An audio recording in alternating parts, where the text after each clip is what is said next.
కడప జిల్లా బద్వేల్లోని సిపిఎం కార్యాలయంలో ఆ పార్టీ జిల్లా కార్యదర్శి జి చంద్రశేఖర్ మాట్లాడుతూ పెట్రోల్ డీజిల్ సీఎంజీపై కేంద్ర రాష్ట్ర ప్రభుత్వాలు పన్నులు తగ్గించి ధరల స్థిరీకరణ నిధి ఏర్పాటు చేయాలని డిమాండ్ చేశారు. కేజీ బేసిన్ గ్యాస్ లో రాష్ట్రానికి వాటా ఇవ్వడంతో పాటు ఎరువుల ధరలు తగ్గించాలని కోరారు.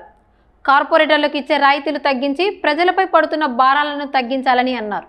పెరుగుతున్న ధరలు, నిరుద్యోగం, ఆకలి సమస్యలపై ప్రజలు చైతన్యవంతులై పోరాటాలకు సిద్ధం కావాలని వామపక్ష నాయకులు పిలుపునిచ్చారు. దేశవ్యాప్తంగా వామపక్ష పార్టీలు 9 ఢిల్లీలో సమావేశమై పెరిగినటువంటి పెట్రోలు, డీజిల్, గ్యాస్ ధరలతో పాటు నిత్యావసర వస్తువుల ధరలు కూడా పెరిగినందుకు నిరసనగా జూన్ 9వ తేదీన దేశవ్యాప్తంగా నిరసన ఆందోళన కార్యక్రమాన్ని పిలిపించాయి.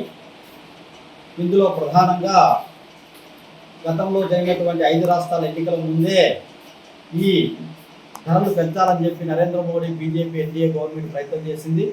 ఎన్నికలు ఉన్నాయి, నష్టం జరుగుతుంది, ఓట్లు సీట్లు దృష్టిలో పెట్టుకొని వాళ్ళు పెంచకుండా తాత్కాలికంగా ఆపారు.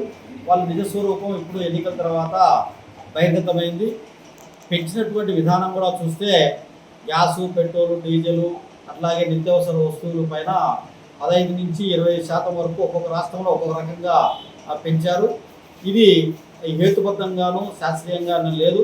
రెండోది, ఇప్పటికి కూడా పెట్రోలు, డీజిల్ అనేటువంటిది మధ్య ఆసియా నుంచి భారతదేశంలోకి, రష్యా నుంచి భారతదేశంలోకి వచ్చేటువంటిది 45 రూపాయల నుంచి 50 రూపాయల వరకే ఉంది లీటరు. దేశవ్యాప్తంగా చేసే ట్యాక్సులు, రాష్ట్ర వ్యాప్తంగా చేసే ట్యాక్సులు, ఇంకా రకరకాలైనటువంటి ట్యాక్సుల పేరు మీద ఇప్పుడు దాదాపుగా 60-70 రూపాయలు అదనంగా వసూలు చేస్తూ ఉన్నారు.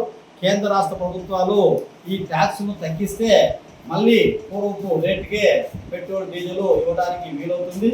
అలాగే రాష్ట్రాల్లో చూస్తే ప్రజలు చైతన్యవంతమైన వాళ్ళు, ప్రశ్నించే వాళ్ళు, ఆందోళన చేసేటువంటి రాష్ట్రాల చోట ₹1, ₹2 తగ్గించారు. అట్లాగే ప్రశ్నించలేని, అట్లాగే చైతన్యం లేనటువంటి రాష్ట్రాలలో అయితే ₹1, ₹2 అదనంగా పెంచారు. ఆ రకంగా తమ తేడాలతో రాష్ట్ర, దేశవ్యాప్తంగా పెద్ద ఎత్తున ప్రజలపైన భారాలు వేసినటువంటి పరిస్థితి కనపడతా ఉంది. రెండోది, ఈరోజు నరేంద్ర మోడీ, అంబానీ, ఆదాని లాంటి ఒక 10 కార్పొరేట్ కంపెనీలకు, పెట్టుబడిదారులకు ప్రజాధనాన్ని దోచిపెట్టడానికి పెద్ద ఎత్తున గత 12 సంవత్సరాల నుంచి ప్రయత్నం చేస్తూ ఉన్నాడు. ఆయన ప్రధానమంత్రి అయినప్పటి నుంచి ఇప్పుడు దాన్ని కొనసాగిస్తూ ఉన్నాడు. ఇక్కడ ప్రజల ప్రయోజనాలు కానీ, అట్లాగే ప్రజల యొక్క జీవన ప్రమాణాల పెంపు కానీ ఏమీ లేవు నరేంద్ర మోడీ ప్రభుత్వం ముందు. ఈరోజు పెట్టుబడిదారులకు, కార్పొరేట్లకు లాభాలు చేకూర్చేటువంటి పని చేస్తూ ఉన్నాడు. మూడవది, ఈరోజు Narendra Modi, BJP, NDA government అనుబంధంగా ఉన్నటువంటి ఇతర మిత్ర పార్టీలు కూడా, టీడీపీ, జనసేన లాంటి పార్టీలు కూడా బీజేపీ చేస్తున్నటువంటి దుర్మార్గాలు కానీ, బీజేపీ చేస్తున్నటువంటి ప్రజల వేస్తున్న భారాలు కానీ, బీజేపీ చేస్తున్నటువంటి పిట్ ప్రోకో ఈ కార్పొరేట్లో ఊహిడం చేసేటువంటి విధానాలపైన కూడా ఎటువంటి కూడా ప్రశ్నించేటువంటి, నోరెత్తేటువంటి పరిస్థితి లేదు. ఈ రాష్ట్రంలో స్పెసిఫిక్గా ప్రతిపక్షంగా ఉన్నటువంటి వైసీపీ పార్టీ కూడా ఆ పాత్ర తీసుకోకుండా ఈరోజు బీజేపీ, ఎన్డీఏ అనుకూల వైఖరే వ్యవహరిస్తూ ఉంది. ఆంధ్రప్రదేశ్లో టీడీపీతో కుస్తీ, ఢిల్లీలో బీజేపీతో దోస్తీ వ్యవహారం చేస్తూ ఉంది. ఇది మనం ప్రజలందరూ కూడా గమనిస్తూ ఉన్నాం. అట్లాగే మూడవ విషయం ఏంటంటే మనం గమనించాల్సింది, జనసేన పార్టీ ఈరోజు పెద్ద ఎత్తున పవన్ కళ్యాణ్ ఆయన పరిణితి చెందినటువంటి ఆలోచనతో రకరకాలైనటువంటి పిచ్చి పిచ్చి కామెంట్ చేస్తూ ఉన్నాడు. ప్రొఫెసర్ నాగేశ్వరరావు పైన అనవసరమైన కామెంట్ చేస్తూ ఉన్నాడు. దాన్ని సిపిఎం పార్టీ ఖండిస్తూ ఉంది, వామపక్ష పార్టీలు ఖండిస్తూ ఉన్నాయి, సిపిఐ లిబరేషన్ అన్ని పార్టీలు కూడా ఖండిస్తూ ఉన్నాయి. అలాగే లోకేష్, చంద్రబాబు నాయుడు టూరిజానికి, కమ్యూనిజానికి తేడా లేకుండా మాట్లాడుతూ ఉన్నారు.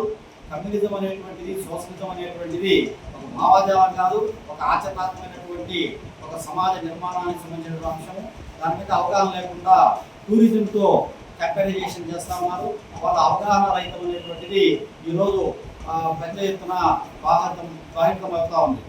అట్లాగే చివరిగా ఏమిటంటే, ఈరోజు దేశవ్యాప్తంగా పెరిగినటువంటి ఈ పెట్రోలు, డీజిల్, అట్లాగే నిత్యావసర వస్తువుల స్థిరీకరణ నిధి ఒకటి ఏర్పాటు చేస్తామని చెప్పి 2014 ఎన్నికల ముందు నరేంద్ర మోడీ దేశవ్యాప్తంగా చెప్పాడు.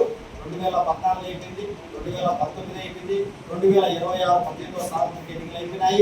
ఇప్పటి వరకు కూడా ధరల స్థిరీకరణ నిధి అనేటువంటిది దేశంలో ఎక్కడ ఏర్పాటు చేయలే. కాబట్టి నరేంద్ర మోడీ ఎన్నికలు ఇచ్చినటువంటి వాగ్దానాన్ని నిలబెట్టుకోలేదు. ఇది ప్రధానంగా గమనిస్తున్నటువంటిది. నరేంద్ర మోడీ పరిపాలన ప్రధానంగా రాజ్యాంగ వ్యతిరేకంగా ఉంది. అట్లాగే ఈరోజు మత ఉన్మాదాన్ని ప్రేరేపించే విధంగా ఉంది. అట్లాగే ప్రజలపైన భారాలు వేసే విధంగా ఉంది. ఈ నరేంద్ర మోడీ ప్రభుత్వానికి రేపు రాబోయేటువంటి ఎన్నికల్లో ప్రజలు గుణపాటు చెప్తారని చెప్పి సిపిఎం అట్లాగే సిపిఐఎంఎల్ లిబరేషను మొత్తం వామపక్ష పార్టీలు హెచ్చరిస్తూ ఉన్నాయి. జి చంద్రశేఖర్, సిపిఎం జిల్లా కార్యదర్శి, కడప, మంత్రి.